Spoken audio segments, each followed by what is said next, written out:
मेरा नाम कंचन है। एक औरत के कई रूप होते हैं, मगर लोग उस औरत को सिर्फ उसी रूप से जानते हैं जिसमें वो खरी साबित नहीं होती। मैं तो इस दुनिया के लिए एक ऐसी कलंकनी साबित हुई थी कि लोगों ने मेरा चैन और सुकून मुझसे छीन लिया था। जो कुछ था वो मेरे भाग्य में लिखा हुआ था, मगर लोगों को ऐसा लगता था कि अपना भाग्य खराब करने वाली मैं इकलौती दुनिया की एक ऐसी लड़की हूँ जो जानबूझकर अपने अच्छे खासे भाग्य को ठोकर मार देती है। मेरे साथ जो कुछ भी होता था वो सब कुछ मेरी तरफ से नहीं होता था। आखिर कौन ऐसी लड़की होगी जो अपने हाथों से अपने नसीब को खराब करना चाहेगी। मेरा दुख समझने वाला इस दुनिया में कोई भी नहीं था। जब मेरी माँ को खबर मिली कि वो माँ अब माँ बनने वाली है तो मेरे घर में बर्बादियाँ आनी शुरू हो गई थी। मेरे पापा का चलता हुआ कारोबार अचानक बंद हो गया था। उनका ढाबा था जिसमें अचानक आग लगने की वजह से बहुत ज़्यादा नुकसान हो गया था, और फिर उसके बाद मेरे पापा का कारोबार पूरी तरह से ठप हो गया। घर में खाने पीने के लाले पड़ने लगे थे। मेरे पापा घर के बड़े भाई थे, इसलिए उन पर उनके छोटे भाई और उनके परिवारों की भी जिम्मेदारी थी। मेरे घर में मेरी दादी थी, चाचा और चाची थी। मेरे पापा ने हमेशा से ही मेरे चाचा को अपनी औलाद समझा था और उनकी शादी होने के बाद भी वो उनके सारे खर्चे उठा रहे थे। आखिरकार पापा का कारोबार बहुत अच्छा था। अपने घर वालों के लिए वो इतना तो कर ही सकते थे, लेकिन जिंदगी में अचानक से ये मोड़ आ जाने की वजह से उनको अपने लिए 2 वक्त की रोटी मुश्किल हो रही थी। इसमें वो बाकी लोगों को क्या खिला सकते थे। मेरी माँ ने पूरे 9 महीने गरीबी के हालात में गुजार दिए थे और उसके बाद मैंने इस दुनिया में जन्म लिया। शायद मेरी बर्बादी की कहानी यहीं से ही शुरू हो गई थी, क्योंकि मेरे जन्म के समय से पहले तो मेरी माँ बिल्कुल सही थी, लेकिन जैसे ही मेरा जन्म हुआ ना जाने मेरी माँ को क्या हो गया था कि वो इस दुनिया को छोड़कर चली गई। बस उसी दिन से मेरा नाम कलमुही पड़ गया था। मेरी चाची कहने लगी थी कि जब अपनी माँ के पेट में थी तब अपने पिता का कारोबार खा गई और इस दुनिया में कदम रखते ही अपनी माँ को खा गई। धीरे धीरे मैं बड़ी होती चली गई तो मुझे ये एहसास होने लगा कि मैं इस घर के लिए बिल्कुल भी शुभ नहीं हूँ, क्योंकि मेरे आते ही इस घर की बर्बादी शुरू हो गई थी। जब मैंने बोलना शुरू किया था तो मेरे पापा की कीमती ज़मीन उनके हाथों से निकल गई थी। हम लोग गांव के रहने वाले थे और मेरे पापा की ज़मीन को गांव के कुछ लालची लोगों ने हड़प लिया था। इस तरह मेरे पापा की एक एक जमा पूंजी भी ख़त्म हो गई थी। मेरे घर के सभी लोग यही कहते थे कि जिस दिन से ये हमारे घर में आई है इसने हम लोगों को बर्बाद करके रख दिया है। मैं जब छोटी थी तो इस बात का मतलब नहीं समझ पाई थी, लेकिन जब धीरे धीरे बड़ी होने लगी तो मुझे सब कुछ समझ आने लगा था, क्योंकि मेरे घर वालों का बिहेवियर मेरे साथ कुछ ऐसा ही था। बड़ी होने के बाद मुझे लोगों की ऐसी बातें सुनकर बहुत एहसास होता था। मैं जब दूसरों की बेटियों को देखती थी तो वो अपनी ज़िंदगी को खुशी खुशी अपने माता पिता के और अपने घर वालों के साथ स्पेंड कर रही थी, जबकि एक मैं थी जिसकी माँ तो इस दुनिया से जा चुकी थी और एक पिता जो मुझे मुंह तक नहीं लगाते थे। अगर मेरी तकलीफ का किसी को थोड़ा बहुत अंदाज़ा था तो वो मेरी दादी थी, क्योंकि मेरे पापा गुस्से में मुझ पर हाथ भी उठा लिया करते थे। मुझे मेरी दादी बचाया करती थी। चाची ने तो कम उम्र में ही मुझे घर के कामों में डाल दिया था। वो मुझसे घर के सारे काम लिया करती थी। घर के हालात देखते हुए चाचा ने अपनी कमाई अपने पास रखनी शुरू कर दी। वो तो पहले भी अपनी कमाई अपने पास रखते थे, लेकिन अब उन्होंने अपनी कमाई में हम लोगों को शामिल करना बंद कर दिया था, क्योंकि मेरे पापा के हालात बहुत ख़राब हो चुके थे। और ऐसे समय में चाचा ने अपना किनारा कर लिया था। वो अपना खाना अलग खाया करते थे। पापा को इस बात का एहसास हो गया था कि उनके भाई ने मुश्किल समय में उन्हें छोड़ दिया। दादी उनको बहुत समझाया करती थी कि सब कुछ ठीक हो जाएगा, मगर कुछ भी ठीक नहीं हो रहा था। मुझे स्कूल पढ़ने के लिए नहीं भेजा गया था, क्योंकि मेरे इस दुनिया में आने के बाद सब लोगों को 2 वक्त की रोटी खाना मुश्किल पड़ रहा था। ऐसे में वो मुझे स्कूल कैसे भेज सकते थे। और फिर मैंने इतना बुरा समय देख लिया था कि मुझे स्कूल जाने का भी कोई शौक नहीं था। बस जिंदगी इसी तरह से गुजर रही थी। जब मैं 12 साल की हुई तो मेरे पापा इस दुनिया से जा चुके थे। तब तक दादी ने मेरा ख्याल रखा था। फिर धीरे धीरे मेरी उम्र 17 साल की हुई। ये 17 साल मेरी ज़िंदगी के सबसे ख़तरनाक साल थे, क्योंकि जितनी आसानी से मैंने अपने आप को इस कहानी में 17 साल पुरानी अपनी ज़िंदगी के बारे में बताया है, उतना आसान मेरे लिए कुछ भी नहीं था। मेरा हर दिन हर समय बड़ी मुश्किल से गुजरा था। आसपास के लोग भी मुझे कलमुही और अपशगुनी कहते थे। जब मैं छोटी थी और गली मोहल्ले में खेलने के लिए निकल जाती थी तो मोहल्ले के बच्चे मेरे साथ नहीं खेलते थे। अगर कोई लड़की मेरे साथ खेल भी लिया करती थी तो उसकी माँ उसका हाथ पकड़कर उसे अपने साथ घर में ले जाती थी।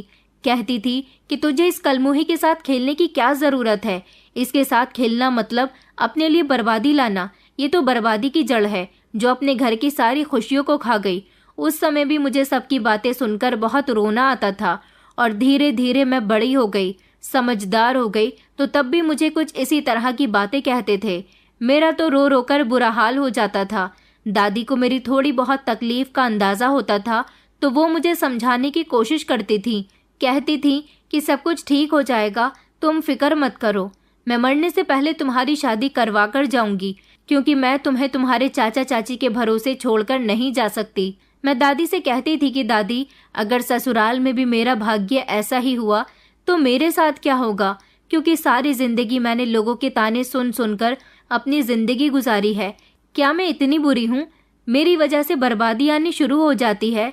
दादी कहने लगती कि नहीं नहीं मेरी बेटी, तू तो बहुत अच्छी है, शायद तेरे नसीब में ही ऐसा लिखा हुआ है, लेकिन तू फिक्र मत कर, एक दिन सब कुछ ठीक हो जाएगा।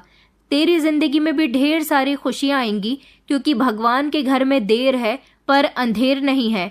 दादी मुझे तसल्ली देती थी तो मुझे दादी के साथ रहकर ऐसा लगता था जैसे मुझ अकेली का इस दुनिया में दादी के अलावा कोई भी नहीं है। लेकिन सच तो यही था, मेरा इस दुनिया में दादी के अलावा कोई भी नहीं था। एक वही थी जो मुझे समझाती थी, अपना मानती थी, मगर फिर वो भी बीमार रहने लगी थी। उनकी भी उम्र काफ़ी हो गई थी। चाचा चाची को तो दादी और मुझसे कोई मतलब ही नहीं था। पापा के दुनिया से चले जाने के बाद उन्होंने दादी को और मुझे इस घर में लवारिसों की तरह जगह दी हुई थी। अपनी तबीयत की तरफ देखते हुए दादी ने चाचा से कहा था कि मैं कंचन का रिश्ता करना चाहती हूँ, उसकी शादी करके उसे उसके घर का कर देना चाहती हूँ, फिर चाहे मैं मर जाऊँ तो मुझे सुकून तो रहेगा। चाचा चाची की तो अपनी कोई औलाद नहीं थी, अगर वो चाहते तो मुझे अपनी औलाद समझ सकते थे, लेकिन उन्होंने तो मुझे कभी इंसान ही नहीं समझा था। चाची तो मुझे अपने कमरे में भी आने नहीं देती थी, कहती थी कि नहीं नहीं मेरे कमरे में कदम मत रखना, मैं नहीं चाहती कि हम तेरी वजह से किसी बड़ी मुसीबत का शिकार हो जाएं। मैं इसीलिए चाची से उनके दरवाजे तक ही रहकर बात करती थी। घर के ऐसे हालात देखते हुए ही दादी ने सोचा था कि वो अपने जीते जी मेरी शादी कर दे, क्योंकि अगर वो भी इस दुनिया में नहीं रही तो फिर मैं कहाँ जाऊंगी, मुझे कौन समझेगा। चाचा ने तो कह दिया था कि आप चाहो तो इसकी शादी कर सकती हो, मगर मेरे पास इसे देने के लिए कुछ भी नहीं है। अगर भाई साहब इसके लिए कुछ छोड़ कर जाते तो ज़रूर मैं अपनी जिम्मेदारी पर इसकी शादी करवा देता, लेकिन जिस दिन से ये दुनिया में आई है भाई साहब को भी इसने बर्बाद करके रख दिया। और तो और इस कलमुही से शादी कौन करेगा?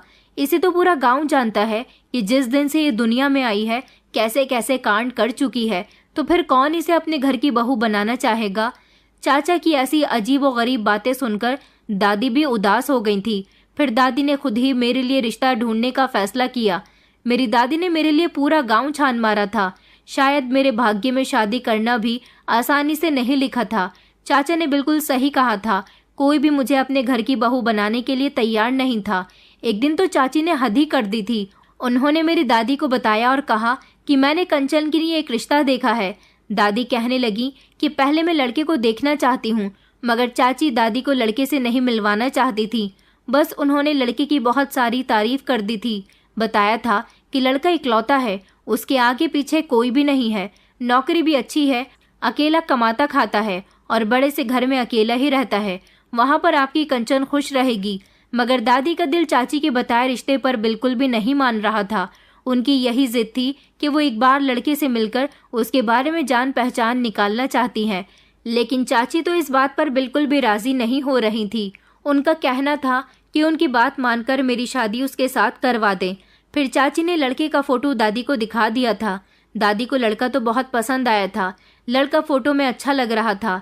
दादी को लगा रियल में भी लड़का ऐसा ही होगा, इसीलिए दादी लड़के से मिले बिना ही इस रिश्ते के लिए मान गई थी। इस तरह मेरी एक ही हफ्ते के अंदर अंदर शादी होने जा रही थी, क्योंकि चाची ने दादी से कहा था कि लड़का अपने परिवार में अकेला है, इसलिए वो किसी को भी बारात में शामिल नहीं कर सकता। उसका कहना है कि वो अकेला ही आ जाएगा और शादी की रस्में पूरी करने के बाद कंचन को यहाँ से विदा करके ले जाएगा। दादी इस बात पर भी तैयार हो गई थी। लड़का हमारे यहाँ सहरा पहनकर मुझसे शादी करने के लिए आया तो दादी को कुछ खटका सा महसूस हुआ। दादी ने चाची से कहा कि इस लड़के का सहरा हटाओ, मुझे इसका चेहरा देखना है। मगर चाची दादी की किसी बात को सुन ही नहीं रही थी। दादी को किसी गड़बड़ का एहसास हो रहा था। मैं दुल्हन बनी हुई एक तरफ बैठी थी और बहुत रो रही थी क्योंकि मैं अपनी दादी से अलग होने वाली थी। मगर मेरी दादी ने हार नहीं मानी और ज़बरदस्ती उस लड़के का सेहरा खींच लिया। जब उस लड़के का चेहरा दादी ने देखा तो उनके होश उड़ गए थे, क्योंकि ये कोई लड़का नहीं बल्कि अच्छी खासी उम्र का आदमी था जिसकी दाढ़ी मूंछ भी सफ़ेद थी। चाची ने तो दादी को किसी जवान लड़के का फोटो दिखाया था, मगर ये तो कोई और था। दादी के तो पैरों तले से ज़मीन निकल गई थी। दादी सोचने लगी कि अच्छा हुआ कि शादी होने से पहले पहले उनकी आंखों के सामने सारी हकीकत आ गई। शादी होने के बाद वो उसकी शक्ल देखती तो अनर्थ हो जाता। दादी ने उसको डांटकर हमारे घर से भेज दिया था और चाचा चाची से कहा था कि तुम लोग मेरे पोते की शादी कितनी उम्र के आदमी के साथ करवा रहे हो, जबकि उसकी उम्र तो अभी 18 साल भी नहीं हुई। इस आदमी की उम्र तो 55 साल होगी। तुम लोगों को शर्म नहीं आती लवारिस बच्ची के साथ ऐसा करते हुए। उसके बाद इस बात पर दादी और चाची में बहस शुरू हो गई थी। चाची कहने लगी कि इसका तो शुक्र मनाओ कि वो आदमी इससे शादी करने के लिए तैयार हो गया था, क्योंकि तुम्हारी पोती की हरकतें जैसी हैं पूरे गांव में कोई भी इससे शादी करने के लिए तैयार नहीं होगा। दादी ने कहा था कि मैं अपनी पोती की शादी अपनी जिम्मेदारी पर करूंगी, तुम लोगों को उसके लिए रिश्ते तलाश करने की कोई ज़रूरत नहीं है। दादी ने अब अपने गांव में नहीं बल्कि आस पड़ोस के गांव में मेरे लिए रिश्ते तलाश करना शुरू कर दिए थे। मैं बहुत खूबसूरत थी। दादी मेरा फोटो दिखाकर लोगों से रिश्ते की बात कर लिया करती थी और फिर फाइनली दादी को मेरे लिए एक अच्छा सा रिश्ता मिल गया था। एक पड़ोस के गांव वाली औरत थी जो मुझे अपने घर की बहू बनाने के लिए तैयार हो गई थी। उसने अपने बेटे के लिए मुझे पसंद कर लिया था। दादी उनको हमारे घर तो नहीं लेकर आई थी, पर दादी ने उन्हें मेरा फोटो दिखाया था और जिस दिन चाची अपने मायके गई हुई थी और उस दिन उन्होंने मेरा लड़के की माँ से सामना करवाया था। लड़की की माँ को मैं बहुत पसंद आई थी और इस तरह मेरा रिश्ता उस औरत की बेटी के साथ पक्का हो गया था। दादी को लड़का बहुत पसंद था, क्योंकि दादी लड़के को देख चुकी थी, बल्कि उससे मिलकर उससे बातचीत भी कर चुकी थी और पूरे 10 दिन बाद दादी ने मेरी शादी उस घर में करवा दी थी। चाचा चाची को तो मेरी शादी के बारे में बिल्कुल आखिर में पता चला था कि दादी ने मेरे लिए रिश्ता भी तलाश कर लिया और अब वो मेरी शादी भी करवाना चाहती हैं। चाचा चाची इस बात पर मेरी दादी से बहुत नाराज़ हुए थे और फिर जब मैं विदा होकर अपनी ससुराल आ गई तो मेरी आंखों में ढेर सारे सपने थे। मुझे लगता था कि मेरा काला नसीब मेरा यहाँ पीछा छोड़ चुका है और अब मैं इस घर की बहू बन गई हूँ। इसका मतलब यही हुआ कि मेरी ज़िंदगी में खुशियाँ आना शुरू हो गई हैं। मेरी शादी को 2 दिन ही गुजरे थे कि मेरी दादी की बहुत ज़्यादा तबीयत ख़राब हो गई और वो इस दुनिया को छोड़कर चली गई। फिर उनकी याद में मैं बहुत रोई थी। मेरा पति भी बहुत अच्छा था और सास भी मुझसे बहुत प्यार करती थी। ससुराल में मेरे पति और सास के अलावा कोई भी नहीं था। ससुर तो पहले ही इस दुनिया से जा चुके थे, जबकि मेरा पति अपनी माँ का इकलौता बेटा था। दादी के मरने के बाद उस घर से मेरा अब कोई वास्ता नहीं रहा था, क्योंकि चाचा चाची तो पहले ही मुझे गलत समझते थे। मेरी ज़िंदगी अपनी ससुराल में सुकून से गुजर रही थी, मगर फिर अचानक मेरी ज़िंदगी फिर से पहले की तरह हो गई। एक दिन हमारे घर मेरे गांव की एक औरत आई।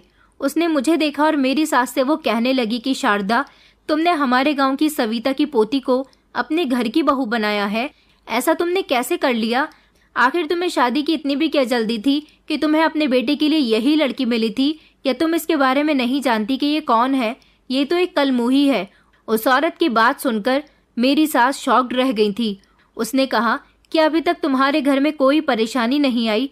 मेरी सास उससे कहने लगी कि तुम ये किस तरह की बातें कर रही हो, मुझे साफ साफ बताओ। तब उस औरत ने मेरी सास को बताया कि ये सविता की पोती है। जब ये अपनी माँ के पेट में थी तो इसके पिता का कारोबार ख़त्म हो गया था।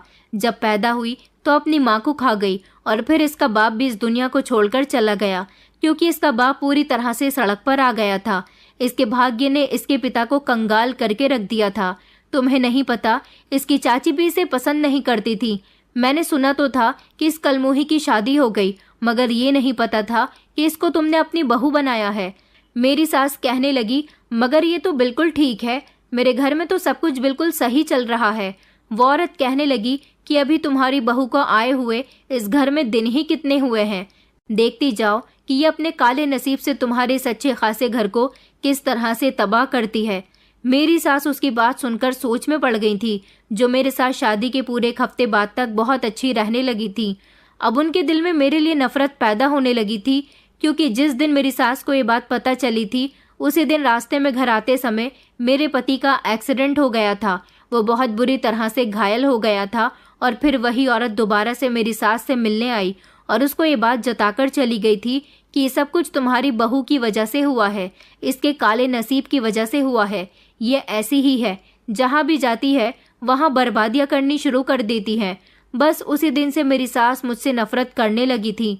मेरा पति तो बच गया था, मगर उसकी एक टांग खराब हो गई थी।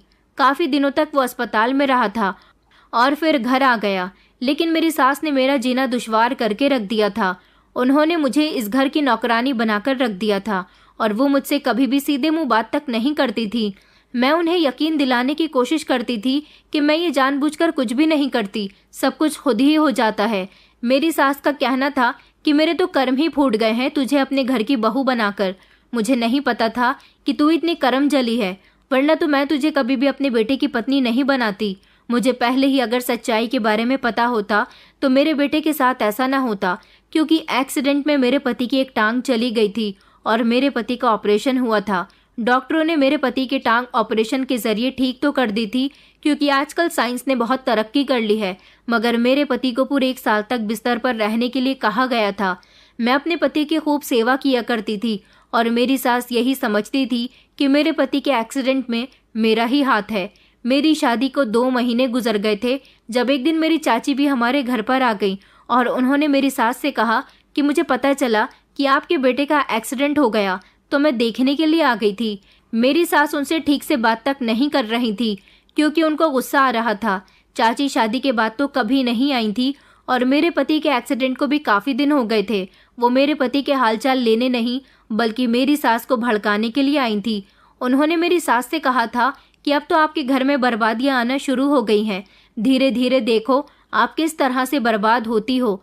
मेरी सास कहने लगी कि अगर ऐसी ही बात थी तो शादी के समय तुमने क्यों मुझे ये सब कुछ नहीं बताया, मैं तो कभी भी इसको अपने घर की बहू नहीं बनाती।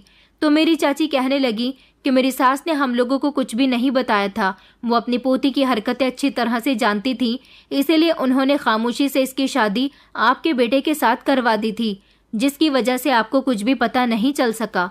मगर अब आप अपने बेटे का ध्यान रखना, अभी तो सिर्फ उसका एक्सीडेंट हुआ है, आगे उसके साथ इससे भी ज्यादा कुछ बुरा हो सकता है। ये बात सुनकर मेरी सास बहुत ज्यादा डर गई थी और कहने लगी कि नहीं नहीं, मेरा बेटा इकलौता है, मैं अपने बेटे को खोना नहीं चाहती। अब तो मेरी सास मुझे जैसे तैसे इस घर से निकाल देना चाहती थी, मगर मैंने अपने पति से कहा हुआ था कि आप तो जानते हो कि आपका एक्सीडेंट मेरी वजह से नहीं हुआ, तो फिर माँ जी मेरे साथ ऐसा क्यों कर रही हैं। मेरे पति ने अपनी माँ को समझाया था कि माँ इसकी कोई गलती नहीं है, एक्सीडेंट मेरी वजह से हुआ था, मेरा मोबाइल पर ध्यान था और मैं बाइक चला रहा था, बस इसी वजह से मेरी बाइक स्लिप हो गई। मगर मेरी सास फौरन ही उसको यकीन दिलाने की कोशिश करती थी कि तुम्हारी पत्नी का काला नसीब है, तो मेरी मानो तो इसे छोड़ दो, ये तुम्हारे लिए बिल्कुल भी ठीक नहीं है, इसके बारे में लोग अच्छा नहीं कहते। और अब तो मुझे भी यकीन हो गया कि ये सच में कलमुही है। मैं अपनी सास को समझाने की बहुत कोशिश करती थी, उन्हें खुश रखने के लिए मैं दिन रात उनकी सेवा में लगी रहती थी। एक तरफ अपने बीमार पति को देखती तो दूसरी तरफ अपनी सास को मनाने में लगी रहती थी, मगर मेरी सास का दिल तो जैसे मेरी तरफ से पत्थर का हो गया था, क्योंकि पहले तो ये बात मेरे अपने गांव में फैली हुई थी कि मैं एक कलमुही हूँ, मगर धीरे धीरे ये बात अब मेरी ससुराल के गांव में भी फैल गई थी और गांव की सारी ही औरतें मेरी सास को भड़काकर घर से चली जाती थी। मेरी सास मुझसे नफरत करने लगी थी, उन्हें अब मेरा अपने घर में रहना बिल्कुल भी पसंद नहीं था। वक्त इसी तरह से धीरे धीरे गुजर गया था और फिर मेरी शादी को पूरे 10 महीने हो गए थे, जब एक दिन मेरी सास ने मुझसे कहा कि लोग तेरे बारे में बिल्कुल सही कहते हैं, तू कलमुही होने के साथ साथ बांझ भी हो चुकी है, जो अभी तक मेरे बेटे को एक बच्चा तक नहीं दे सकी है। मेरा बेटा इकलौता बेटा है। हमारे गांव में 3 लोगों की शादी तेरी शादी के बाद हुई थी और वो तीनों ही औरतें गर्भवती हैं, मगर तू अभी तक गर्भवती भी नहीं हुई है। मैंने कहा कि माँ जी ये सब कुछ मेरे हाथ में नहीं है, मगर मेरी सास तो मेरी बात को मानने के लिए तैयार ही नहीं थी।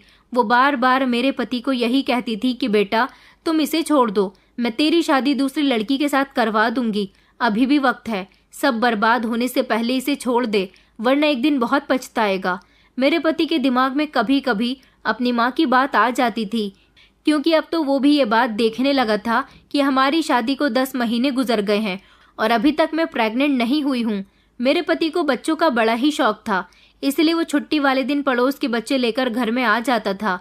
लेकिन जब मैं उन बच्चों को गोद में लेती थी तो मेरी सास मेरी गोद से बच्चे छीन लिया करती थी और कहती थी कि अगर इस बच्चे की माँ को पता चल गया कि मैंने इसको तेरी गोद में दिया है तो इसकी माँ कभी भी हमारे घर नहीं भेजेगी। अपनी सास की ऐसी बातें सुनकर मेरा दिल बहुत दुखता था, मेरी आंखों में आंसू आ जाते थे। मैं अपनी किस्मत पर सारी सारी रात रोती रहती थी। इसी तरह मेरी शादी को 1 साल से ज्यादा हो गया था। अब तो मेरे पति के दोस्त भी उससे ये कहने लगे थे कि तुम्हारी शादी को 1 साल से ज्यादा हो गया, अभी तक तुम पिता नहीं बन सके, आखिर ऐसी भी क्या परेशानी है भाभी में। उसकी बात पर मेरा पति खामोश हो जाता था और उनके जाने के बाद वो मुझसे नाराजगी जताता था। कहता था कि देखो मुझे बच्चा चाहिए क्योंकि मुझे बच्चों का बहुत शौक है, और अगर तुम बांझ हो तो फिर मैं तुम्हें छोड़ दूंगा और दूसरी शादी कर लूंगा। मुझे तो लगता था कि मेरा पति अपना है, लेकिन अब धीरे धीरे वो भी ये बात मानने लगा था कि मैं बांझ हूँ। मेरी सास मुझे दिन रात बांझ होने के ताने देने लगी थी। मैं भगवान से प्रार्थना करती थी कि वो मेरी गोद भर दे, क्योंकि मैं ये सब बचपन से बर्दाश्त करती आई हूँ। अब आगे कुछ भी बर्दाश्त करने की हिम्मत मेरे अंदर नहीं है। इतना ही नहीं, एक दिन तो मेरी सास के रिश्तेदार हमारे यहाँ आए थे। मेरी सास ने मुझे चाय बनाने के लिए कहा था। मैं गरम गरम चाय कप में करके उन्हें ट्रे में रखने के बाद मेहमानों के पास लेकर जा रही थी। वो 2 पति पत्नी थे और उनके साथ उनके 2 शरारती बच्चे भी आए थे। वो दोनों बच्चे सारे घर में बहुत ही शरारत करते फिर रहे थे। जब मैं चाय की ट्रे लेकर कमरे के अंदर जा रही थी तभी वो दोनों बच्चे आकर मुझसे टकरा गए और चाय की ट्रे मेरे हाथ से गिर गई। गरम गरम चाय थोड़ी थोड़ी छलककर उन बच्चों पर भी आ गई थी, जिसकी वजह से उन दोनों को जलन महसूस हो रही थी और वो चिल्ला चिल्ला कर रो रहे थे, जबकि बाकी की सारी चाय मेरे ऊपर आई थी। मैं भी बहुत बुरी तरह से तड़प रही थी, मगर मेरी तकलीफ किसी को नजर नहीं आई। मेरी सास मुझे डांटने लगी और कहने लगी कि ये तूने क्या कर दिया, मासूम बच्चों को जला दिया तो खुद मां नहीं बन सकती, इसलिए दूसरों के बच्चों को भी नहीं देख सकती। मैंने अपनी सास से कहा, मैंने इन लोगों पर चाय नहीं गिराई है, ये लोग मुझसे टकरा गए, गलती से मेरे हाथ से चाय की ट्रे गिर गई। मेरी सास ने कहा, तो तेरे हाथों में जान नहीं थी। उन्होंने मुझे उन लोगों के सामने ही जलील करना शुरू कर दिया था, जबकि वो लोग भी मुझे बुरा भला कह रहे थे, क्योंकि उनको बढ़ावा तो मेरी सास की तरफ से मिला था। मेरे पैरों पर चाय आई थी, बच्चे तो रो धोकर शांत हो गए थे, जबकि मुझे मेरी सास ने मेहमानों के सामने जलील करके रख दिया था। मैं अपने कमरे में आकर बहुत रोई थी। उस दिन मुझे एहसास हुआ था कि मेरा नसीब सच में खराब है। लोग मुझे कहते हैं कि मैं करम जली हूँ, कलमुही हूँ। इसका मतलब यही है कि वो बिल्कुल ठीक कहते हैं। सच में मेरा नसीब काला है, जिसमें अंधेरे के सिवा कुछ भी नहीं है। मैं ये सब कुछ खामोशी से बर्दाश्त करती थी। अब तो मेरी सास ने मेरे पति के लिए लड़कियां तलाश करना भी शुरू कर दिया था, क्योंकि अब वो मुझे किसी भी तरह इस घर से निकाल देना चाहती थी। उन्हें लोगों से बातें सुनने को मिलती थी कि तुम्हारी बहू ने अभी तक तुम्हें कोई पोता पोती नहीं दिया। लोगों की बातें सुनकर मेरी सास भी यही चाहती थी कि जल्द से जल्द उनकी गोद में कोई पोता पोती आ जाए, क्योंकि सारी जिंदगी उन्होंने एक बेटे के साथ ही गुजार दी थी, जबकि उन्हें भी बच्चे बहुत पसंद थे। और अब तो उन्हें मुझे बांझ कहने का बहाना मिल गया था, क्योंकि शादी को इतना समय जो हो गया था तो उन्हें यही लगता था, और वो मुझे पूरे विश्वास के साथ बांझ कहती थी, क्योंकि अब मेरी शादी को 2 साल होने वाले थे। अब मेरी सास मुझे इस घर में बिल्कुल भी बर्दाश्त नहीं कर रही थी। बस वो मेरे पति से यही कहती थी कि तुम दूसरी शादी कर लो, इस घर में बच्चा आ जाएगा, घर की रौनक बढ़ जाएगी, और इसे डाइवोर्स दे दो, ये अपने चाचा चाची के पास चली जाएगी। अपनी सास की ये बात सुनकर मैं उनके पैरों में गिर गई थी और कहने लगी थी कि प्लीज़ माँ जी, मेरे साथ ऐसा मत करो। मैं चाचा चाची के घर नहीं जाना चाहती, मैं इसी घर में रहना चाहती हूँ। मेरी सास कहने लगी, इस घर में रहते हुए भी तू इस घर की अच्छी खासी बर्बादी कर चुकी है। तेरे आने के 1 हफ्ते बाद ही मेरे बेटे का एक्सीडेंट हो गया और आज तक वो अपनी टांग से ठीक से नहीं चल पाता। कितने समय तक तो इस घर में अच्छा खाना भी नहीं बना, क्योंकि मेरा बेटा ऐसी हालत में काम पर नहीं जा सका। तेरी वजह से मुझे लोगों को कितनी बुरी भली बातें सुनानी पड़ती हैं। हर कोई यही कहता है कि किसको अपने घर की बहू बनाया है, तुम्हें कोई और लड़की नहीं मिली थी क्या? मेरी सास ने तो इतना रोना धोना डाल दिया था कि मेरा पति अपनी माँ की बात मानने के लिए तैयार हो गया था, क्योंकि मेरी सास रोते रोते नौटंकी करने लगती थी, अपनी तबीयत बिगाड़ने की एक्टिंग करने लगी थी, ताकि मेरा पति उनकी बात मानने पर तैयार हो जाए और दूसरी शादी कर ले और मुझे इस घर से निकाल दे। मेरे पति ने कहा था कि ठीक है माँ, अगर आप कहती हो तो मैं दूसरी शादी कर लूँगा, मगर आप रोना बंद करो। मैं तो अपने पति को फटी फटी आंखों से देख रही थी और बुरी तरह से रोई थी। जब रात के समय मेरा पति कमरे में अकेला मेरे साथ मौजूद था, तब मैंने अपने पति से कहा कि अगर तुम मुझे छोड़ने का फैसला कर चुके हो तो एक बार मेरी बात मान लो। मैं चाहती हूँ कि तुम मुझे शहर लेकर चलो, वहाँ डॉक्टर से मेरा इलाज करवाओ। अभी ये बात साबित नहीं हुई है कि मैं बांझ हूँ, ऐसा सिर्फ लोग कहते हैं, मगर मुझे नहीं लगता। मेरा पति कहने लगा कि तुम्हारा क्या मतलब है, डॉक्टर को दिखाने के बाद क्या ये बात साबित हो जाएगी? मैंने कहा कि मैं तो अनपढ़ हूँ, मगर आप तो पढ़े लिखे हो। डॉक्टर मेरी रिपोर्ट करवाएगी, उसमें ये बात साबित हो जाएगी कि मैं बांझ हूँ या नहीं। अगर मैं सच में बांझ हूँ तो मैं खामोशी से आपका घर छोड़कर चली जाऊंगी, और अगर रिपोर्ट से ये साबित हो गया कि मैं बांझ नहीं हूँ और आगे मैं माँ बनने के काबिल हो सकती हूँ, तो प्लीज़ आप मुझे मत छोड़ना। मैं सारी जिंदगी आपकी और माँ जी की नौकरानी बनकर सेवा करती रहूंगी, मगर मेरे ऊपर इतना बड़ा जुल्म मत करो। एक बार मेरी बात मान लो। मेरी बात सुनकर मेरा पति कहने लगा कि अच्छा ठीक है, कल मैं तुम्हें डॉक्टर के यहाँ लेकर चलूँगा। मेरा पति मेरे साथ अभी ढंग से बातचीत तो नहीं करता था, क्योंकि मेरी सास ने मेरे खिलाफ उसके दिल में काफ़ी जहर भर दिया था। फिर भी वो मुझे अगले दिन डॉक्टर के यहाँ लेकर चला गया था। डॉक्टर ने हम दोनों पति पत्नी की रिपोर्ट्स बताई थी, जो रिपोर्ट्स 3 दिन के बाद आनी थी। चेकअप करवाने के बाद हम लोग घर आ गए थे। मेरी सास ने पूछा भी था कि तुम दोनों कहाँ गए थे। मेरे पति ने मेरी सास को सब कुछ बता दिया था। मेरी सास ने कहा था कि ठीक है, अगर रिपोर्ट में ये आया कि ये बांझ है तो मैं इसे फौरन ही अपने घर से निकाल दूंगी। मेरी सास को पूरा पूरा भरोसा था कि रिपोर्ट में यही आएगा, जबकि मुझे भी अपने भाग्य पर यकीन नहीं था कि मेरे साथ भी कुछ अच्छा हो सकता है। इसलिए मैं भगवान से प्रार्थना कर रही थी कि अब की बार अगर मेरे साथ कुछ गलत हुआ तो मुझे उसको बर्दाश्त करने की क्षमता देना, क्योंकि अब मेरे अंदर कुछ भी बर्दाश्त करने की क्षमता नहीं थी। अब मुझे रिपोर्ट्स आने का इंतज़ार था। 3 दिन बाद मेरा पति मुझे डॉक्टर के यहाँ ले गया था। जब डॉक्टर ने रिपोर्ट्स देखने के बाद रिजल्ट बताया तो मैं खुशी से फूली नहीं समा रही थी, क्योंकि डॉक्टर ने बताया था कि तुम बांझ नहीं हो, तुम बिल्कुल ठीक हो। तुम्हारे अंदर कोई ऐसी कमी नहीं है जिसकी वजह से तुम बच्चा पैदा ना कर सको। लेकिन जब डॉक्टर ने मेरे पति की रिपोर्ट देखी तो उनके चेहरे का रंग उड़ गया था। डॉक्टर ने हमें एक ऐसी बात बताई जिसे सुनकर हमारे होश उड़ गए थे। डॉक्टर ने कहा कि आप तो बिल्कुल ठीक हो, मगर आपके पति बच्चा पैदा करने काबिल नहीं है, वो नामर्द हैं और सारी जिंदगी शायद वो बच्चा पैदा नहीं कर सकेंगे। मुझे तो डॉक्टर की बात पर यकीन भी नहीं आया था। मैंने कहा था कि डॉक्टर ऐसा नहीं हो सकता, मेरे पति तो बिल्कुल ठीक है। डॉक्टर कहने लगी कि जैसा रिपोर्ट बता रही है हम भी आपको ऐसा ही बता रहे हैं। मेरे पति ये बात सुनकर खामोश हो गए थे और फिर हम अस्पताल से बाहर आ गए थे। मेरे पति चल तो सकते थे, मगर वो पहले की तरह नॉर्मल नहीं थे। वो लंगड़ाकर चलते थे और मैं उनको सहारा दिया करती थी। मेरे पति ने मुझे बैठने के लिए कहा, इसलिए हम अस्पताल के बाहर ही एक किनारे की तरफ बैठ गए थे। जब मेरे पति ने मेरे आगे हाथ जोड़ लिए और कहने लगे कि मुझे माफ़ कर दो कंचन, मैं अपनी माँ की बातों में आ गया था जो तुम पर इतना गुस्सा करने लगा था। मुझे भी यही लगता था कि तुम मुझे बच्चों का सुख नहीं दे सकती हो। इसका मतलब यही है कि माँ तुम्हारे बारे में बिल्कुल ठीक कहती है, मगर तुमने तो मेरी माँ की बहुत सारी बातें सुनी हैं और मेरी नाराज़गी को भी खामोशी से बर्दाश्त किया है, लेकिन कमी तो मेरे ही अंदर है। तुम तो बिल्कुल ठीक हो, मैं तुम्हारे आगे हाथ जोड़ता हूँ। मेरी इस कमी के बारे में मेरी माँ को कुछ मत बताना, क्योंकि मैं उनसे नज़रें मिलाने काबिल नहीं रहूँगा। मैंने अपने पति से कहा कि आप ये कैसी बातें कर रहे हो, आपकी इज्जत मेरी इज्जत है, भला मैं आपकी इज्जत को ख़राब होने कैसे दे सकती हूँ।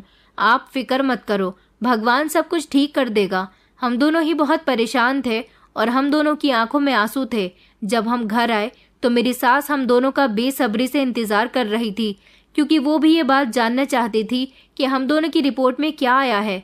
मेरी सास हमसे पूछने लगी कि बताओ डॉक्टर ने क्या बताया है। मेरा पति मेरा चेहरा देख रहा था और मैं उसे देख रही थी। तब मैंने शर्मिंदा होते हुए अपनी सास से कहा कि मुझे माफ़ करना माँ जी, आप ठीक कहती थी कि मैं बांझ हूँ, मैं आपको पोता पोती नहीं दे सकती। ये कहकर मैं रोने लगी थी, जबकि मेरी सास बहुत खुश हो गई थी। उन्होंने मेरे पति से कहा कि देखो, मैं कहती थी ना कि ये बांझ है, क्योंकि अगर ये बांझ नहीं होती तो शादी के बाद ही गर्भवती हो जाती। मेरी सास कहने लगी, क्या अभी भी तुम इसके साथ रहना चाहते हो? मैं तो कहती हूँ कि तुम अभी जाकर तलाक के पेपर तैयार करवाओ और इसे घर से निकाल दो, फिर मैं तुम्हारी दूसरी जगह शादी करवा दूंगी और तुम जल्द ही पिता बनने का सुख देख सकोगे। मेरे पति ने अपनी माँ की बात का कोई जवाब नहीं दिया और वो सीधा चलते हुए अपने कमरे में आ गए थे। मैं भी वहाँ से उनके साथ साथ कमरे में आ गई थी। मेरे पति मेरे सामने बहुत शर्मिंदगी जाहिर कर रहे थे। कहने लगे कि मैं तुमसे नजरें मिलाने काबिल भी नहीं हूँ, क्योंकि तुमने मेरी इज्जत बचा ली है। मैंने अपने पति से कहा कि आप फिक्र मत करो, मैं आपकी पत्नी हूँ, सारी जिंदगी आपका साथ दूंगी। अब तो मेरी सास ने मुझे पहले से भी ज्यादा तंग करना शुरू कर दिया था।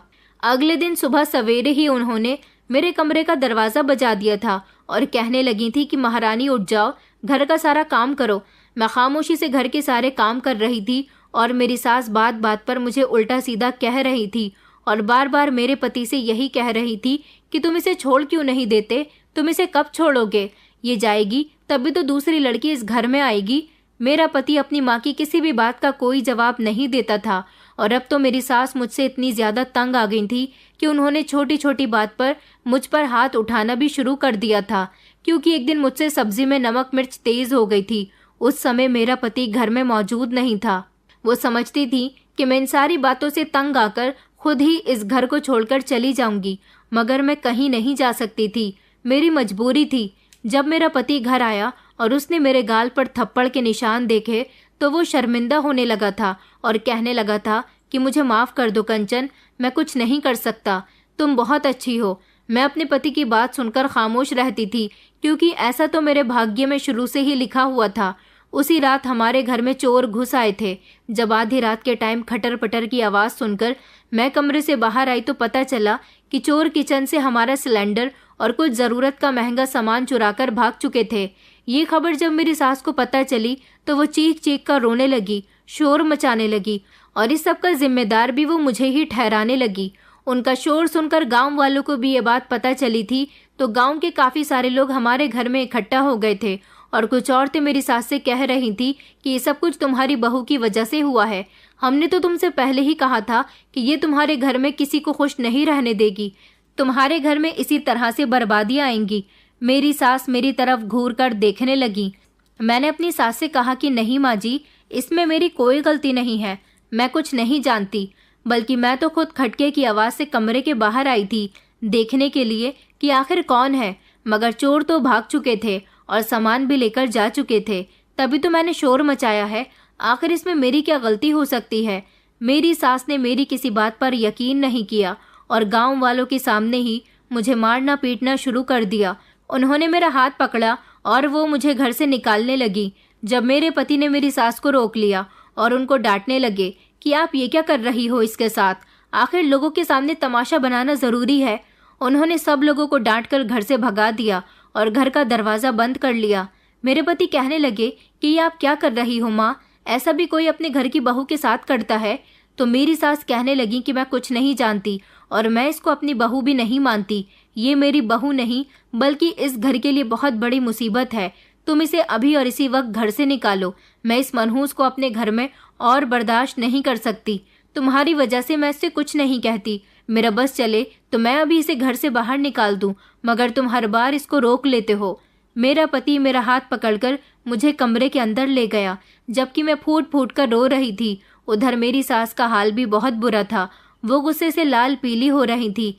मेरे पति ने मुझे समझाया और वो मेरे आगे हाथ जोड़कर कहने लगे कि मुझे माफ़ कर दो कंचन, ये सब कुछ मेरी वजह से हो रहा है। अगर मम्मी को पता चल जाए कि कमी तुम्हारे अंदर नहीं बल्कि उनके बेटे के अंदर है, ये तो मैं जानता हूँ कि चोरी भी तुम्हारी वजह से नहीं हुई है।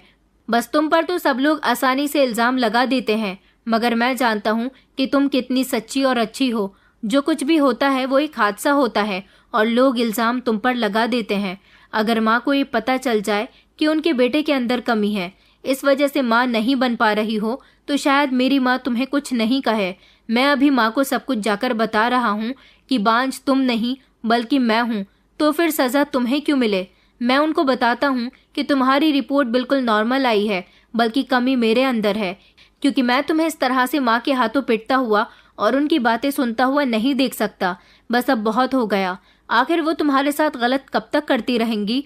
मैंने अपने पति का हाथ पकड़ लिया और कहने लगी कि नहीं नहीं, आप ऐसा अनर्थ मत करो। अगर आपकी इज्जत इसी तरह से बच सकती है तो मैं सारी जिंदगी भी माँ के ताने और उनके हाथों की पिटाई खाने के लिए तैयार हूँ, मगर मैं अपने पति को किसी की नज़रों में शर्मिंदा होते हुए नहीं देख सकती। मैं अपने पति के गले लगकर फूट फूट कर रो रही थी।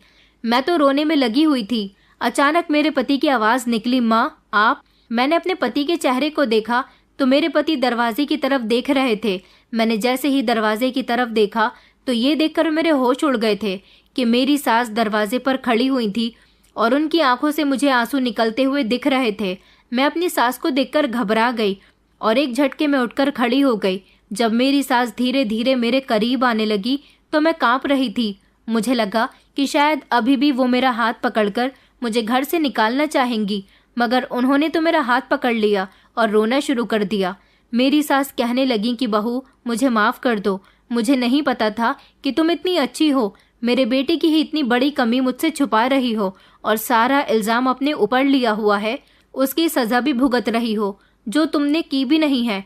मुझे माफ़ कर दो बहू, मैं कितने समय से तुम्हें बांझ बांझ कहकर तंग कर रही हूँ, मगर तुम तो अपने पति की इज्जत बचा रही हो। मैं बहुत शर्मिंदा हूँ।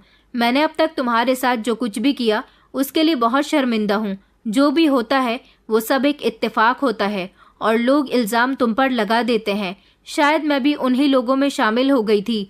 मैं बहुत शर्मिंदा हूँ कि मैंने तुम्हारे साथ इतना गलत किया, लेकिन फिर भी तुम खामोशी से मेरे सारे अत्याचार सहती रहीं।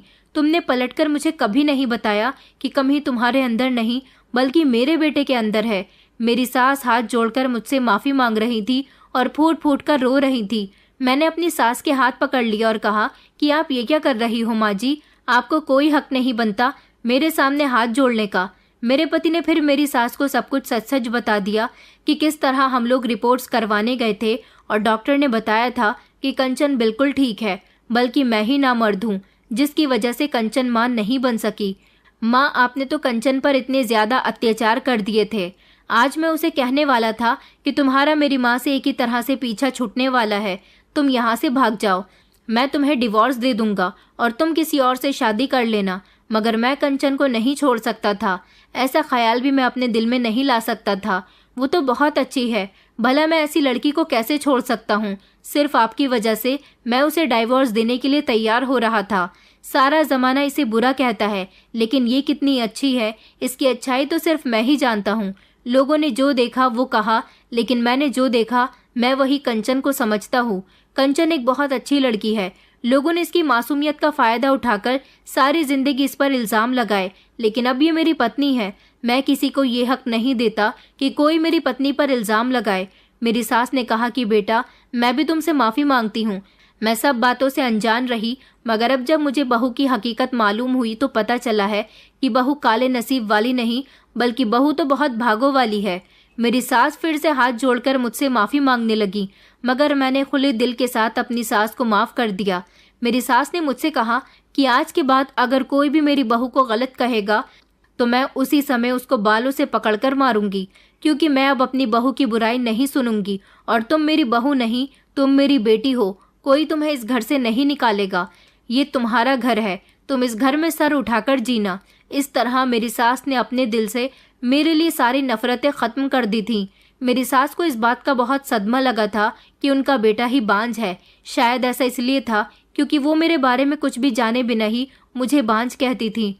कुछ ही दिन गुजरे थे कि एक और नई खबर मुझे सुनने को मिली, जिसे सुनकर मेरे होश उड़ गए थे।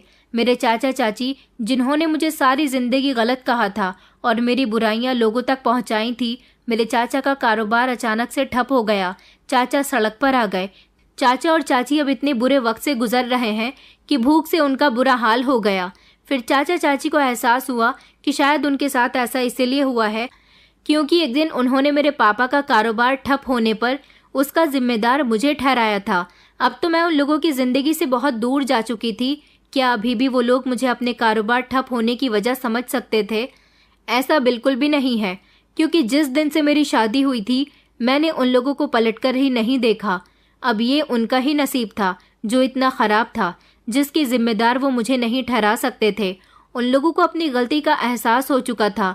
वो लोग मेरे घर मुझसे माफ़ी मांगने के लिए आए थे। मैंने उन्हें माफ़ कर दिया था, मगर मैं उनकी कोई मदद नहीं कर सकती थी, क्योंकि मेरे पति के हालात भी ज़्यादा अच्छे नहीं थे। वो लोग मेरे घर से चले गए थे। फिर धीरे धीरे मेरे पति का काम भी चल निकला और अब मैं अपनी ससुराल में बहुत खुशी खुशी रह रही हूँ। मेरी सास मुझे अपनी बहू नहीं बल्कि बेटी मानती है। अगर कोई मेरी सास से मेरी बुराई करता है तो मेरी सास उसे इतनी बातें सुनाती हैं कि वो अपने कानों पर हाथ लगा लेते हैं और शर्मिंदा हो जाते हैं। मेरा पति भी मुझसे बहुत प्यार करता है। इतनी ढेर सारी खुशियाँ देखकर मैं तो जैसे झूम ही उठी थी। फिर मुझे अपनी दादी की कही हुई वो बात याद आई, जब उन्होंने मुझे समझाया था कि देखना, एक दिन तेरी जिंदगी में ढेर सारी खुशियाँ होंगी, एक दिन सब कुछ ठीक हो जाएगा, क्योंकि भगवान के घर में देर होती है, अंधेर नहीं होती। आज जब मुझे खुशियाँ मिली थी तो ढेर सारी खुशियाँ एक साथ मिल गई थी। मेरे पति ने अनाथ आश्रम से एक बच्चा अडॉप्ट कर लिया था और अब हम दोनों इस बच्चे के माता पिता हैं। मेरे पति ने मुझसे कहा भी था कि मेरी वजह से तुम माँ बनने का सुख नहीं देख सकी। मैंने अपने पति को यही समझाया कि मैं आपके साथ बहुत खुश हूँ, ये बच्चा हम दोनों का है, तो मैं इसी से अपनी सारी ख्वाहिशें पूरी कर लूँगी।